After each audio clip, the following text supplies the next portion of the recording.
Hello, I'm Will, and this is Mike with the Tabletop Donkeys. Hello. And in this video we'll be looking at issue 45 of Warhammer 40,000 Combat Patrol magazine, which came with the second unit of Ork Boyz. We'll be looking at their build instructions and painting guide, and then using them in our game for an even bigger Krumpin.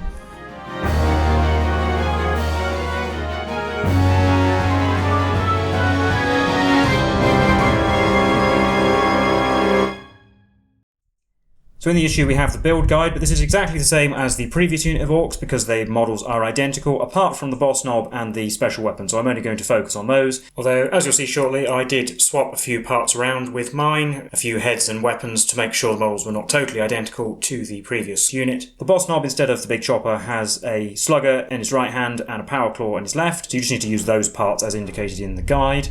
And also has a different head that you can put on. Of course, you've got the choice if you want to mix it up, but this just makes it look different. Then there are 8 identical models that once again are push fit, but as usual, probably want to use glue.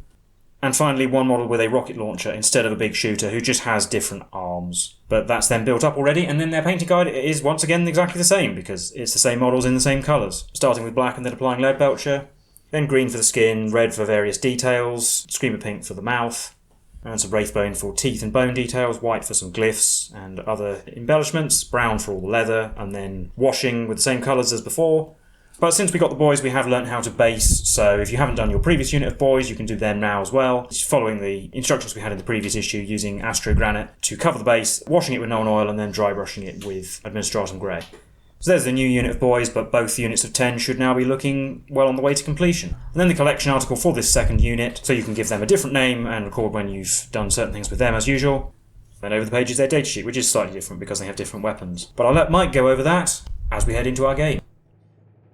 So before we can get into today's game, we have to look at the datasheet for our new Ork Boyz, and it's actually pretty much exactly the same as the other unit. Basically the only difference is that the knob has a power claw rather than the big chopper, which has 3 attacks as well, but hitting on 4, strength 9, AP -2, 2 damage, while another Ork has a rocket launcher rather than a big shooter, which has blast with a 24-inch range, D3 shots, hitting on 5, strength 9, AP -2, 3 damage. Other than that, they're exactly the same. Then we have some more of the core rules, this time covering missions, and this is basically the same as the one we got a few issues ago for Combat Patrol. Just a few different steps like muster armies. Obviously you don't have preset forces in normal Warhammer 40,000, so you'd have to make your army first. And then we have the core rules for objective markers. So technically an objective marker can be anything, so it could be a bit of terrain or whatever, but the recommended is a round marker that is 40mm in diameter, so 40mm base works fairly well. All the tokens we've gotten with magazines. When you're setting up for a mission, it will specify where the objectives are, and you want to have the objective centered on the point specified. And at the start of the battle, each objective marker is considered to be contested and not under the control by either player. You contest objectives by moving models onto it. Models have to be within 3 inches horizontally and 5 inches vertically to contest an objective, and whoever has the highest level of control, the combined OC characteristic of all the players' models within range of the objective marker, will control the objective. If it's a tie, then it's still contested. It does note here that models cannot end a move on top of an objective marker. I think that's generally gone out of favour because it does make moving around a bit hard for some armies. And there's a few tips for coming up with more narrative placements for objectives, or you might decide to put the objective in a terrain feature, which is generally okay as long as your opponent agrees, and you want to stay at least an inch away from any impassable bits of terrain just so models can actually move around it. And then there's the key for the mission maps, which we've possibly seen before, but it just marks out the attacker and defender's deployment zones, and the bit in between will be no man's land, the attacker and defender's battlefield edge, which can be relevant in some missions, and the centre of the battlefield. So we can get into today's game, a Gooder Krumpin, the sequel to a Good Krumpin from a few issues ago, where once again the Tyranid hive mind has sent some forces to probe the defences of the Orks. So we'll be on a single battle mat with the most recent battle mat 3. So you've got Orks deployment zone on the left, Tyranids on the right, and the objectives in a diamond pattern. So 1 and 3 are on the edge of each deployment zone, and 2 and 4 at the top and bottom of the board on the middle. The Orks player gets 2 units of 10 boys, while the Tyranids get a unit of 10 turbulents and the 3 Bond Ryan's Leapers. There are some special abilities that will be explained on the next page, and in this scenario we're not using any enhancements, secondary objectives, or faction abilities or stratagems. And it does say at the end of each player's command phase, if they destroy an enemy unit, they score 5 VP. Now, I'm not sure how you manage to do that in the command phase, so we'll just assume you get 5 VP for destroying an enemy unit, and then you get 5 VP for each objective marker you control. At the end of the 5th battle round, whoever has the most victory points wins. So instead of stratagems, we have a few special abilities we can use, and both of us can use these, but only once per game each. So the first one is Get 'em Lads, where in your charge phase, until the end of the phase, one unit can declare a charge in a turn in which it fell back. In this example, the Ork Boyz are falling back from a unit of Von Ryan's Leapers so that they can charge and get the fights first ability, but that doesn't really help them because Von Ryan's Leapers always go first, even if it's not the Tyranid player's turn, so perhaps that'd be more useful against other units. And we've got 'em Surrounded, where in the fight phase you can select one unit. Each time a model in the selected unit makes a pile-in or consolidation move, it can move 6 inches instead of 3, to hopefully get more models into combat. And then we have Nobody Shoots at Me, where during your opponent's shooting phase you can select one unit that was the target of a shooting attack from an enemy unit, and then your unit can make a normal move of up to d6 inches, but it must end that move as close as possible to that enemy unit. And here we have the victory outcomes for both sides, so you can pause and read and see which side you want to root for, though obviously you should root for the Orks because the Orks are the best.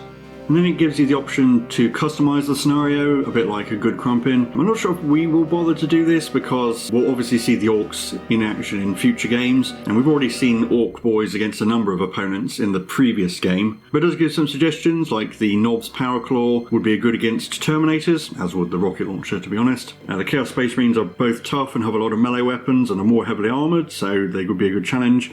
And the Rocket Launcher has Blast, so it's good against large units like the Terminators. Well, I suppose the Guardians as well. But anyway, we'll get the game set up and get straight into it. So here we are deployed. You can see the objectives 1, 2, 3, 4 in a diamond pattern. I've put the Termagants towards the bottom of the board with the Leapers at the top, opposite the slightly less dangerous in melee Ork unit. Get a closer look at our new Ork Boyz, who are near the bottom of the board. Yeah, so as I mentioned before, some of them just have head and weapon swaps just to make them not exactly identical, and also I've painted them so they don't have the same colour shirts and trousers as their equivalent model in the other unit, but otherwise they are pretty much exactly the same, but you can see the Knob with his power claw and the rocket launcher boy at the front. There you can see the previous unit just to the north of them. So I forgot to mention it in the intro, but actually the Orks get to go first, so we can head straight into Orks turn 1. So in my command phase I did get 5 victory points because I held objective 1, and then in the movement phase both units have moved up and I can hold all 3 objectives at the same time. And then because neither unit advanced, they can both shoot. I will start with the new unit at the bottom. They'll shoot everything at the Termagants except the rocket launcher, which is going to go into the Von Ryan's Leapers because it does 3 damage. I'll do all the shooting at the Termagants first. We've got 6 sluggers, which are all in range, and 3 shooters, which are not within half range, so only 2 shots each, hitting on 5. Not too bad, 6 hits, wounding on 3s, 4 wounds with no AP. For 5+ saves. Ooh, made 2, only 2 dead Termagants. And then the rocket launcher has D3 shots. It is blast, but there are only 3 leapers, so we don't get any bonus. Getting 2, but these will be hitting on 6s because they normally hit on 5s and they have stealth. Oh, we got a hit. It wounds on a 3 because it's strength 9. No, it did. Enough AP to me, it has to take its invulnerable save. Yeah, 6+. Nope, 3 damage will kill a leaper. And then I've got the other unit. I've put everything into the Termagants except 3 of the sluggers, which are only in range of the leapers. I'll do the big shooter first. It has 5 shots because it is in rapid fire range. 5s, 2 hits, 3s to wound, 2 wounds, no AP. 5s, save both. 9 slugger or shooter shots at the Termagants as well. Wow, 5 hits. 3 wounds. 5 again, save 1, 2 more dead. And then 3 sluggers at the Von Ryan's Leapers hitting on 6s, nothing. So that's all the shooting, and I'm not going to declare a charge. I am in range to do so, but I'm going to stay here and hold all 3 objectives. So we'll be on to Tyranids turn 1. So I also gained 5 victory points for holding objective 3. In my movement phase, the Leapers are going to go out to engage the potentially slightly less dangerous Ork unit, while the Termagants will move to get further away from the Ork unit at the bottom of the board. In the shooting phase, the Termagants are going to shoot the Orks at the top. 2 wounds. With a 5+ save, nope, that's 2 dead Orks. So we lost 2 with shooters. Yeah, and then the Leapers will charge in. So no real reason to roll, I can just move them so they both contest objective 2, and they obviously get to go first. 12 attacks from the Leapers on 3s. 7 hits, wounding on 4s. That's 4 wounds. With an AP of -1 means I have a 6+ save. Well, I made 1, but that's still 3 Orks dead. So we're down to 5 Orks left, and I'm going to use the once per game Got 'em Surrounded ability so I can pile in and consolidate 6 inches, which means I can get those Orks who are currently unengaged onto objective 2. So that's enough to get 2 more models on the objective, which does mean I regain control of it. We'll do the Knob first with his big chopper, has 3 attacks hitting on 3s, 2 hits, strength 7 wounds on 3s, no, 2 2s. Then we've got 3 with choppers, 3 attacks hitting on 3s each. 6 hits wounding on 5s, 1 at -1 AP. 5+ armour. Nope, take a wound. And finally, the one with the big shooter has a close combat weapon which hits once and fails to wound. So there you can see the state of the board at the end of the battle round as we head into Orks turn 2. So I got another 15 victory points in my command phase for holding 3 objectives, so there's no limit specified in the scenario.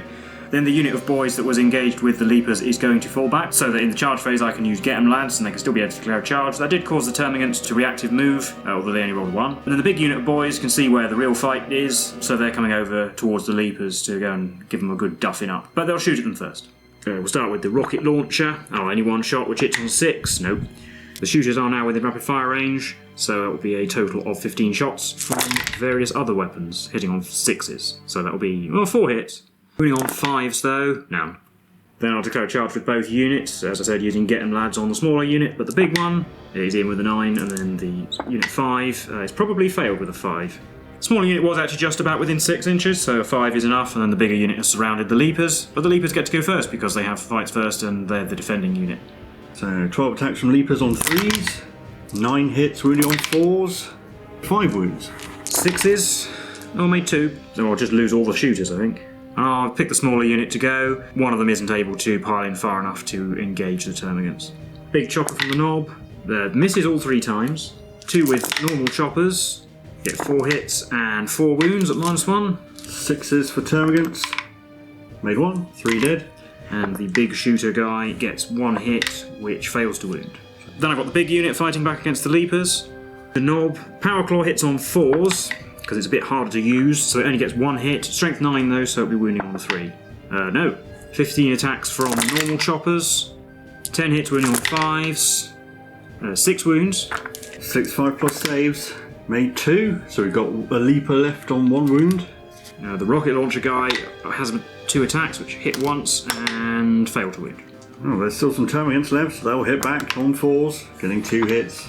5s to wound. No. I imagine the Orks have won at this point, but we might as well play it out and see if they can wipe out the Tyranids before turn 5. We'll be into Tyranids turn 2. So Termagants have to make a battle shock test, which they failed, and so does the leaper as well actually. Succeeded, but it can't retreat anywhere useful. So I won't fall back the Termagants, and I guess we'll go straight to combat where the leaper goes first. 6 attacks on 3s, getting 4, and wounding on 4s, getting 3. 6s, made 2, Ooh. only 1 dies. So we'll actually use the rocket launcher, but then the unit of 5 boys can be picked to fight. See if the knob can actually hit anything this time. Well, once is better than nothing. Wounds on a 2, no. Maybe someone else should be knob. 3 with choppers, get 7 hits. And 7 wounds. Almost certainly dead. Yep, goodbye Termagants. That'll be 5 victory points for the Orks. And the other unit of Orks will try the knob first again. Gets 2 hits this time, 3s to wound. 2 wounds, AP -2. Yeah, double 6 to live. No, that'll wipe out the Vulnerized Leapers, giving another 5 victory points to the Orks. So Tyranids have been wiped out. Obviously a resounding Ork victory. And to be honest, because the Orks just have so many models with OC2, I don't think it really matters who they're up against, because they'll just overwhelm them and hold any objectives. And we'll see the Orks in action against the other factions in later games. So as I said, we'll recap that for you now.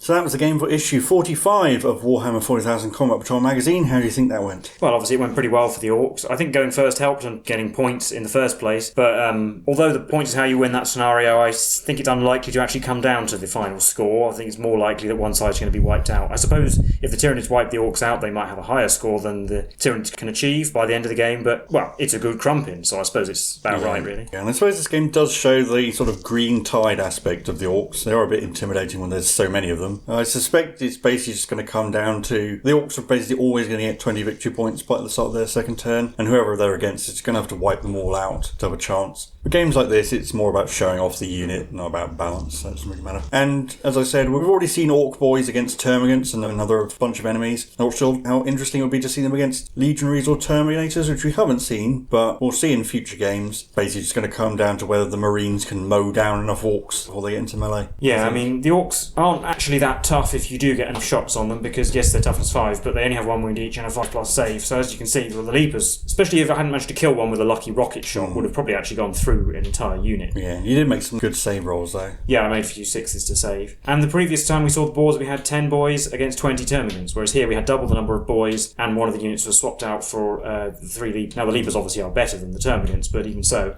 it didn't feel like the Tyranids were going up that much in power, whereas the Orks were literally doubling in the number of models and number of OC2 bodies as well. And also, because we're not using any faction rules or anything, it's perhaps not the best showcase of the units, because in most cases there'll be other things to make them better. We have those special abilities, but they seem to really only benefit the Orks. I guess the Leapers would get some benefit from nobody shoots at me, which I could have actually used, but I didn't need to because I was already within 10. Yeah, the Leapers move fast enough anyway. I mean, I guess it would be helpful for other factions. And in terms of the loadout between the two units, well, I mean, we clearly saw which knob was superior. The one with the power claw killed a Leaper, whereas the one with the big chopper couldn't even figure out which end he was supposed to hit people with, apparently. Probably favour the big chopper slightly over just a single power claw, because hitting a bit better complements the unit's strength a little bit better. But then again, they're both about the same, really. The newer unit did actually do better, I think. It killed all 3 of the Leapers, because that was the one with the rocket launcher. The rocket launcher itself, yes, it does 3 damage, but it does only hit on 5s. And yes, it has blast, but it only has D3 shots to start with, so it's sort of a slightly odd weapon. Probably best against large units of multi-wound models, actually, because then you get the benefit of blast and the damage. It is weird to say that it's good against big units. I would say it's especially good against things like Terminators, because they're 3 wounds each. Well, and just like we saw here, yes, it only hits on 5s or 6s if you're shooting at Leapers, but if it does go through, it will actually kill one. Yeah. So. And obviously, this is another issue that's good value for money. If you just want lots of boys and you're not too fussed about the fact that they're very similar poses, but if you just want lots of bodies, that is good value for money. You could get them and just chop bits off and convert them at the Orky. Yeah, some of them were simple head or arm swaps, or wrist swaps more likely, because it's easy to cut through the wrist and then replace it with another one. Some of them I have used a couple of parts from the old Ork Boyz kit just to have a different head or a different weapon, just because, as we said when we got the first set of Ork Boyz, Orks have that individuality that means that if you've got 2 models that are literally identical, it looks very out of place. Oh, and I gave the new knob a different back banner as well, so he didn't have exactly the same thing displayed on his back, just to make him look a little bit different. Now, of course, you can paint them slightly differently as well, so that they have a different colour scheme. So obviously I've gone for red and black. The reds and the blacks are moved around between models, but even then I still felt they were too similar. And when it's a combat patrol and you're always going to be using the same 2 units of boys, to me it does look a bit strange that they're actually exactly the same poses. But yeah, I don't think there's too much more to say about this game with this issue, so we were the Tabletop Donkeys, and we'll see you in the next one. Bye for now.